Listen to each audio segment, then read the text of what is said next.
Sir Keir, you had a call with the fuel industry today to talk about what's been going on at the pumps.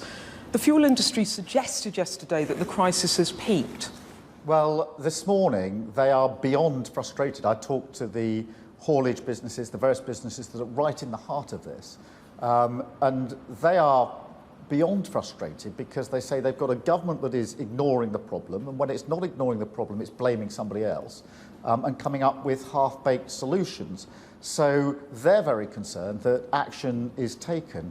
And I think that, we're in this situation where the government has reduced the country to chaos through a total lack of planning. This crisis, this lorry driver crisis, was predictable, it was predicted, and the government hasn't got a grip. And what would you suggest? Do you think that key workers should have special access to fuel? Is that something you proposed? We have to prioritise key workers. I mean, of course, how on earth did we get to this? And the fact that we're having a discussion about whether nurses and teachers have to be prioritised to get the fuel they need to get to work. And there'll be many families, many businesses who are tearing their hair out about what is going on. The other thing I would do is to issue enough visas for long enough to get us through this crisis. On the call with the haulage sector this morning, they were clear they need the visas, they need them now. There's some suggestion that they're not going to come on train until November, and they need them to be for 6 months, not 3 months, to make them work. But what frustrates me is, I'm saying this as leader of the opposition, where's the Prime Minister on this? He's absent in this. He needs to take decisive action. He needs to do it today. Do the British public have to take some responsibility too?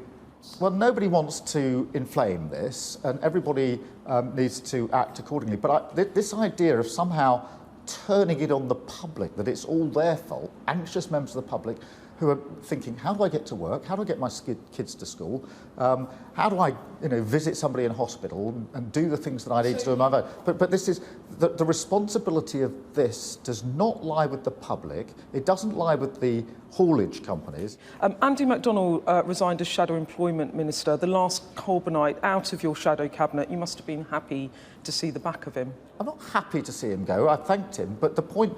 I don't want to have a discussion about Andy McDonnell. I want our party to be focused on the country, and that's what the change this week has been profound for our party. And a lot of people said to me, "Why are you doing this, Keir? Are you going to get it over the line?" Took a lot of criticism, but we stuck with it because it was a tough decision that had to be taken. Can't lose 4 elections and not change. You said when you became leader, under you leadership, the party's changed. Is it the show not tell moment where you're actually trying to change the party from Corbyn's left to Starmer's centre ground? It is a show moment in the sense that I've been saying we need to change. Now we've done it and we've got this over the line. That is hugely important, and it allows us now to face the country and importantly set out our alternative programme. Starmer's centre ground.